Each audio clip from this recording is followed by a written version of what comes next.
ખુશખબર તમામ પરીક્ષાના રિઝલ્ટની રાહ જોઈ રહેલા વિદ્યાર્થીઓ ધોરણ 10 ધોરણ 12 સામાન્ય પ્રવાહ અને ધોરણ 12 વિજ્ઞાન પ્રવાહના વિદ્યાર્થીઓ માટે ખુશખબર આજના આ વિડીયોની અંદર હું તમારા સૌના માટે લઈને આવ્યો છું. તો વિડીયોને એન્ડ સુધી જોજો અને ચેનલ ઉપર જો નવા હોય તો આખી 12th સાયન્સ પછીની એડમિશન પ્રોસેસ સમજવા માટે આપણી ચેનલ સબસ્ક્રાઇબ કરજો અને ધોરણ 10 પછી 11-12 સાયન્સ માટે પણ આપણી ચેનલને જરૂર સબસ્ક્રાઇબ કરીને બેલ નોટિફિકેશન પ્રેસ કરજો. એડમિશન માટેના વોટ્સએપ ગ્રુપ બનાવેલા છે. જો કોઈ પણ વોટ્સએપ ગ્રુપમાં જોડાયા ના હોય તો કોઈ એક વોટ્સએપ ગ્રુપમાં ડિસ્ક્રિપ્શન બોક્સમાંથી જોડાઈ જજો. જો યસ દોસ્તો, મારું નામ છે પ્રિયેશ પટેલ. તમારા બધાનું હાર્દિક સ્વાગત છે પ્રિયેશ વિદ્યાપીઠ યુટ્યુબ ચેનલની ઉપર. આપણે પહેલા તો એવું કહ્યું હતું કે તમારું જો બોર્ડનું પરિણામ છે એ તમારા એપ્રિલ મહિનામાં આવવાનું સ્ટાર્ટ થઈ જશે. હે ને, 3rd વીક અને 4th વીકમાં તમારા એપ્રિલ મહિનામાં તમારું બોર્ડનું રિઝલ્ટ આવી જવાનું છે. તો એ તો ફાઇનલ જ છે, હવે આવી જ જવાનું છે, કેમ કે ઓફિશિયલી ન્યૂઝપેપરમાં પણ આવી ગયું છે. તો હા, એ અલગ વસ્તુ છે કે તમે ગૂગલ કરશો તો ગૂગલમાં તો કંઈક અલગ જ કહેવાય, બરાબર, કેમ કે ગૂગલ બધી જ વસ્તુના સાચા જવાબ આપે જવું જરૂરી હોતું નથી, બરાબર છે, કેમ કે ન્યૂઝપેપરમાં જે આવે છે એ મોસ્ટલી સાચી માહિતી હોય તો જ બધા ન્યૂઝપેપરમાં આવે, કેમ કે એપ્રિલ મહિનાનો પહેલો દિવસ હોય તો એપ્રિલ ફૂલ બનાવતા હોય, બાકી આખો એપ્રિલ મહિનો કંઈ ન્યૂઝપેપરવાળા આપણને એપ્રિલ ફૂલ બનાવે નહીં.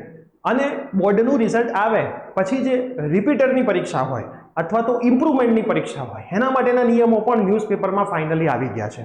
ક્યારે હશે તમારી એક્ઝામ એની માહિતી પણ ન્યૂઝપેપરમાં આવી ગઈ છે. તો આજના વિડીયોની અંદર હું તમને બધી જ માહિતી આપવાનો છું.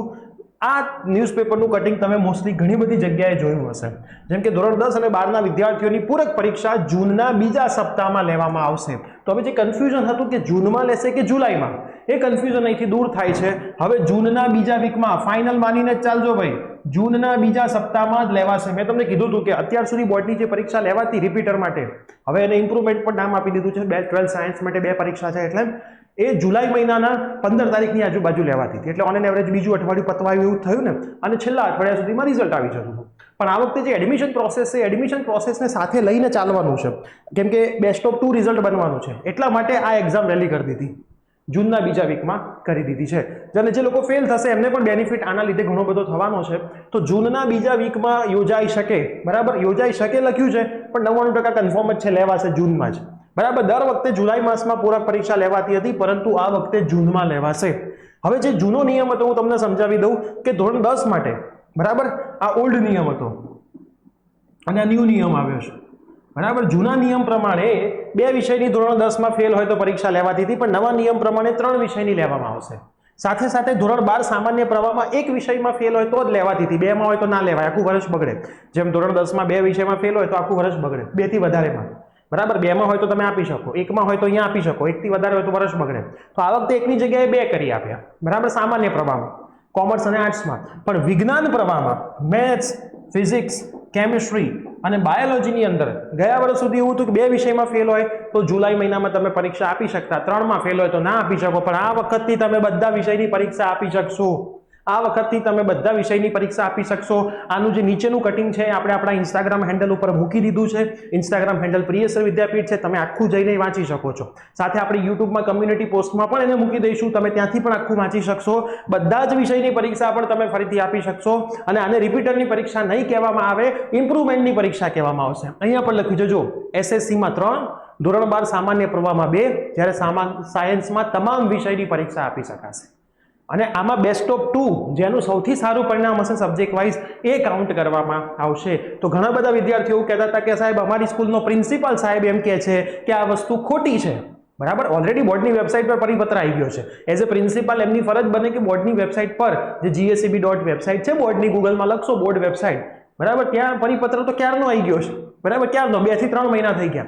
યુટ્યુબ પર તમે સર્ચ કરશો તો લાખો યુટ્યુબર એના વિડીયો બનાવ્યા, એમાં અમે પણ આવી ગયા છીએ, બરાબર. તો એ પરિપત્ર એના સ્કૂલના પ્રિન્સિપાલે વાંચ્યો નથી કે એમના પ્રિન્સિપાલને છોકરાઓને સાચું નોલેજ નથી આપવું. એટલે આવું તો ઘણા બધા ટીચરોને નથી ખબર, એ અલગ વસ્તુ છે. પણ હું તમને સાચી માહિતી આપીશ કે ભાઈ પરીક્ષા લેવાશે, બરાબર. તો જેટલા લોકો એન્જિનિયરિંગમાં, ફાર્મસીમાં એડમિશન લેવાના છે આ માર્કના આધારે, અથવા બીજી કોઈ સ્ટ્રીમમાં લેવાના છે, માની લો કે તમારા બોર્ડમાં થોડાક ઓછા માર્ક આવે છે, પાસ થઈ જાઓ છો, ઓછા માર્ક આવે છે, તો હું તો તમને કહીશ કે ભાઈ ફરીથી પરીક્ષા આપી દેવી જોઈએ. કેટલા મહિનાનો ખેલ? એપ્રિલમાં રિઝલ્ટ આવશે, એપ્રિલ, મે અને જૂન, મતલબ તમારી પાસે ફક્ત 2 મહિનાથી બી ઓછો સમયગાળો હશે. આ 2 મહિનાથી ઓછા સમયગાળામાં તમારે જોરદાર મહેનત કરી શકો એમ છો, કેમ કે આની અંદર કોમ્પિટિશન ઘટી જશે. બરાબર. જો સૌથી પહેલા તો 80% કે 70% લોકો પાસ થાય, 70% ની આજુબાજુ રિઝલ્ટ આવશે. એ 70% માંથી માની લો કે 50% લોકો ફરીથી પરીક્ષા નહીં જ આપે, 20% જેવા આપશે. 20% હું તો વધારે આંકડો કહું છું, 10% જ માનીને ચાલો, બરાબર. અને બીજા ફેલ થયા 30%. હવે આ 40% માંથી પણ અમુક લોકો તો નક્કી જ કરી લેશે કે ભાઈ આપણે 12 સાયન્સમાં ભગવાન આવે પેપર આપી દે તોય પાસ ના થઈએ, એવા 10% હશે જે ધોરણ 10 પછી ડિપ્લોમા લઈ લેશે.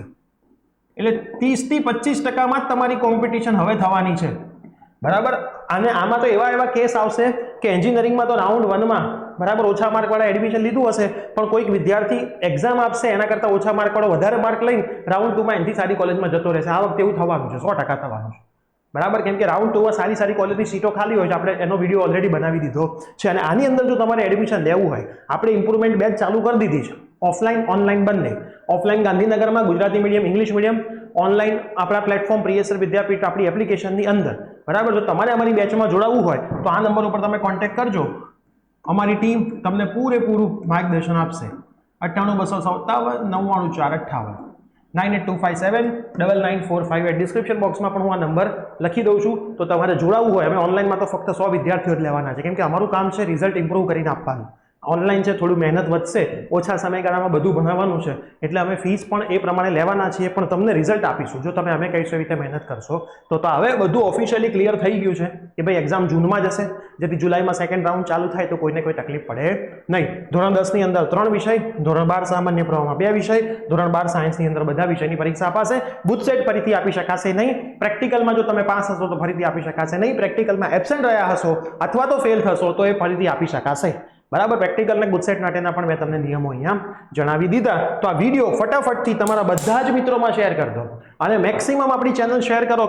કેમ કે તમારા વિડીયો સેક્શનમાં જશો તો અત્યારે આપણે એન્જિનિયરિંગના એડમિશનની, ફાર્મસીના એડમિશનની બધી જ માહિતી આપીએ છીએ. ડોક્યુમેન્ટનું લિસ્ટ, એના પછી બોર્ડનું રિઝલ્ટ ક્યારે જાહેર થશે એની પણ ઓફિશિયલ ન્યૂઝ આવી નથી, પણ ન્યૂઝપેપરમાં આવે 99% ઓફિશિયલ જ માનીને ચાલવાનું. એના પછી TFWS શું છે, એના પછી આ એડમિશનમાં તમે કઈ બ્રાન્ચમાં સારી ફિલ્ડમાં લઈ શકો છો. તમે જોશો તો એડમિશનના ઢગલો, કઈ બ્રાન્ચ સારી છે, computer, CSE, IC, IT, ICT, data science, AI, ML શેમાં એડમિશન લેવું જોઈએ.